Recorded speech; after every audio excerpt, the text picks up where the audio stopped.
Hello, good evening. In this video, we will discuss the important things regarding the Republic Day parade of the 2021 tables of the different states. Coming to the first state, that is the Sikkim. The theme of the Sikkim table is Pang Labosal Festival. Pang Lobsal Festival. It is one of the most historically and culturally significant festival of the Sikkimese people, and it is the festival is unique to the Sikkim, and it commemorates the consecration of the Mount Kanchanaganga as the guardian deity of the Sikkim. What here the important thing is. um they will celebrate this festival as the consecration of Mount Kanchanjunga. He is the guardian deity of the Sikkim, and it also celebrates the commemoration of the blood brotherhood, which is formed between the Lepchas and Bhutias at Kabi in the 15th century. Lepchas and Bhutias are the two communities of the Sikkim, and it is celebrated generally. This festival is celebrated on the 15th day of the 7th lunar month of the Tibetan calendar, which generally falls between August and September. And coming to the next state, that is the Ladakh. uh, Coming to the Ladakh, it is known for its tranquil beauty and dramatic landscapes. The theme of the tablet is the Maitreya Buddha. Generally, what is Maitreya Buddha means? Maitreya Buddha is regarded as the future Buddha of the world according to the Buddhist eschatology, and he is also referred to as the Ajita in the Buddhist literature such as Amitabha Sutra and Lotus Sutra. Maitreya Buddha is a bodhisattva who will appear on the earth in the future, and he will achieve the complete enlightenment and teach the pure dharma. And he will be the successor of the Gautam Buddha, who is the last Buddha. Gautam Buddha, also known as the Sakyamuni Buddha. And later, after the Maitreya Buddha is then succeeded by Rama Buddha, according to the Buddhist literatures. And a statue of Maitreya Buddha of 33 feet has been present in the Nubra Valley of India.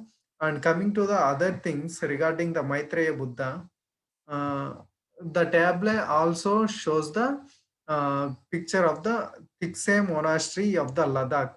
Coming to the Tikse Monastery, it is located at 11,800 feet. That means 3,600 meters in the Indus Valley on the top of the hill, and in the Himalayas. And Tikse Gompa. Generally, these monasteries also known as the Gompa. These are affiliated with the Gelug sect of the Tibetan Buddhism. That means these monasteries belong to the Gelug sect of the Buddhists of the Tibetan Buddhism. It is approximately 19 kilometers from the east of the Leh Ladakh, this Tikse monastery. And it is the 12-storied complex and a whitewashed structure. It is built in the 15th century. The most prominent statue here is the Maitreya Buddha statue, which is 49 feet long, which is the uh, biggest statue in the Ladakh Valley, and it covers 2 stories of the monastery. The monastery is present a total of 12 stories now. Of these, 2 stories has been covered by the this Maitreya Buddha statue, and it is installed to commemorate the visit of the 14th Dalai Lama to this monastery in the 1970. The 14th Dalai Lama, who is the present Dalai Lama of the Gelug sect of the Tibetan Buddhists. And it resembles the Tikse monastery, resembles the Potala Palace of the Lhasa, which is present in the Lhasa of the Tibet. And coming to this Tikse monastery picture, this is the picture of the Tikse monastery, which is a height a 12 storage structure present in the Ladakh, which is almost 15 kilometers from the Leh Ladakh. And coming back, mm, coming to the yaks of the Ladakh. These yaks are the wild animals which are domesticated by the people of the highlanders. Generally, these are in India. These are present in the states of Ladakh, Union Territory of Ladakh, and the state of Himachal Pradesh and Arunachal Pradesh. And it is the most important species for the highlanders. And they generally uh, form the basic economy of them, and they are actually wild and domesticated in the Ladakh. They are also found in the Tibet, Nepal, and the Bhutan. Here, you have to remember what is the habitat of these yaks. And coming to the next tablet regarding the Tamil Nadu, uh, the first thing is the Shore Temple. Coming to the prominence of the Shore Temple, it is a Hindu monument present at the Mamalapuram or Mahabalipuram in Tamil Nadu on the Coromandel coast. It is the finest example of the medieval South Indian temple architecture, and it was built by the Pallava king Narasimha Varman II, who is also regarded as the Rajasimha, ruled between 700 to 728 CE. That means Common Century or AD or Anno Domini. Unlike its neighboring monuments, it is built by the cut stones. The Shore temple built by the form of the cut stones, whereas all other structures in the Mamalapuram are Mamalapuram been built by the art form of the carved out of caves or carved out of rocks from the monoliths. And coming to the, there are two shrines present in the Shore temple, one dedicated to the Shiva and other to the Vishnu. And it is built in the Dravidian style, and it is characterized by a pyramidal Kutina type tower. That means pyramidal Kutina type tower.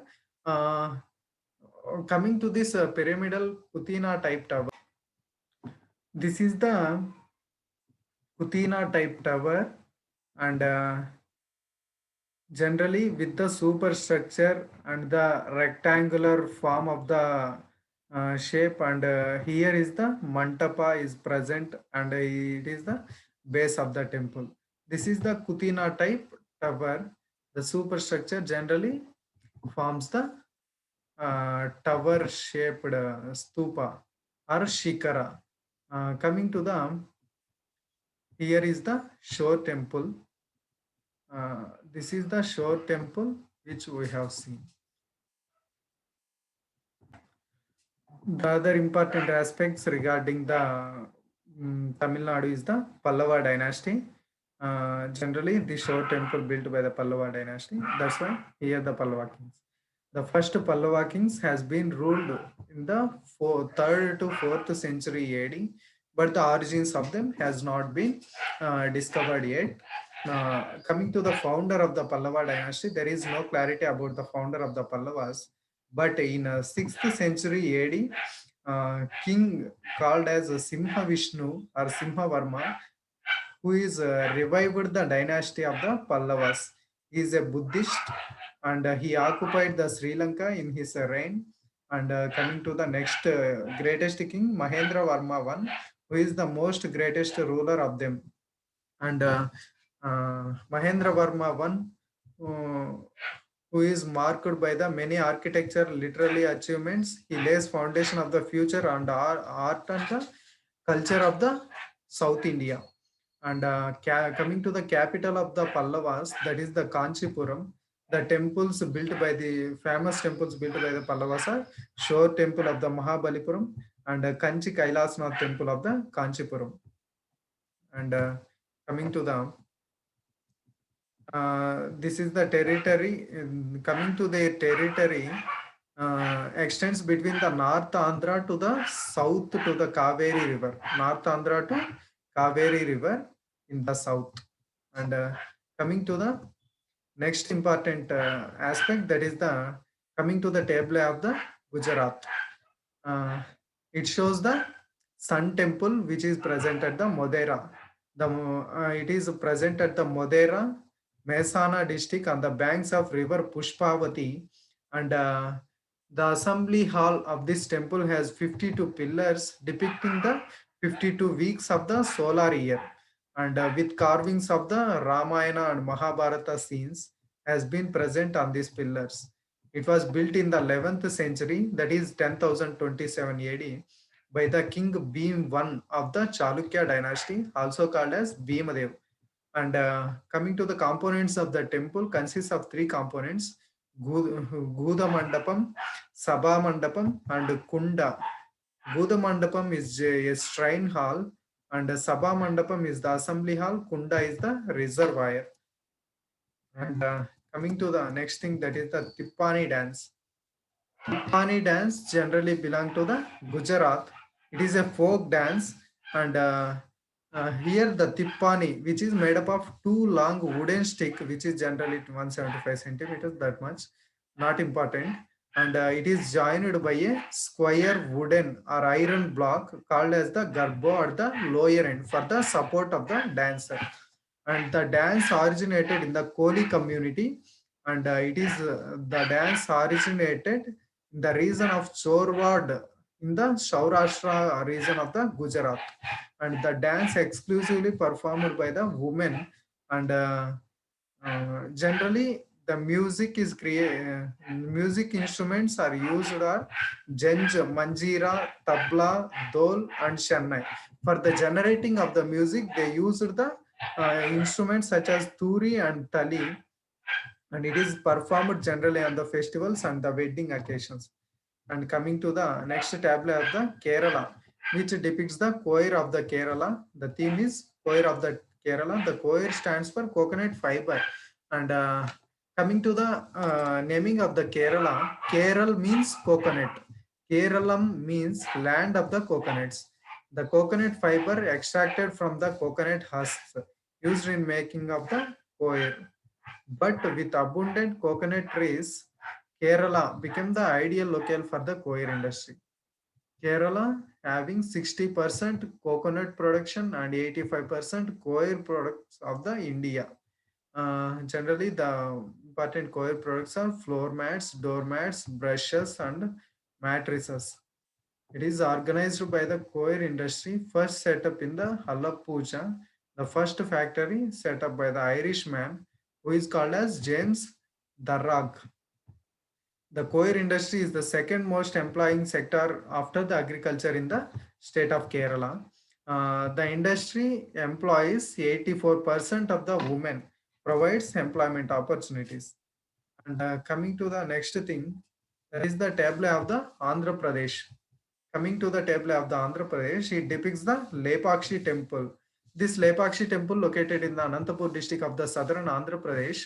Um, it depicts Veerabhadra temple and a spectacular Nandi and hanging pillars and the finest specimens of the mural paintings of the Vijayanagara kings, the fresco mural paintings.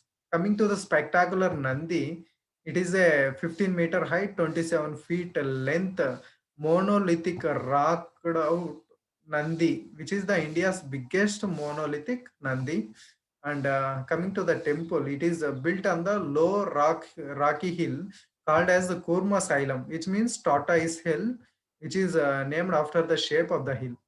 The temple built in 1583 by the Vijayanagara king brothers. They are Virupanna and Veeranna. They are serving for the Vijayanagara Empire. And Purana says that the Lepakshi temple has been built by the Saint Agastya. The temple has idols of the Nandi, Ganesha, Veerabhadra, Shiva, Bhadrakali, Vishnu, and Lakshmi.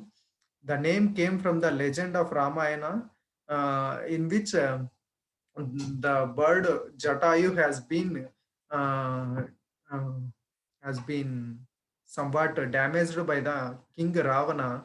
Then King Rama comes here and says the bird, Le Pakshi, Le Pakshi. The term Le Pakshi means rise bird. That's why the name of the temple has been come according to this legend of the Ramayana. This all about the Republic Day tablets.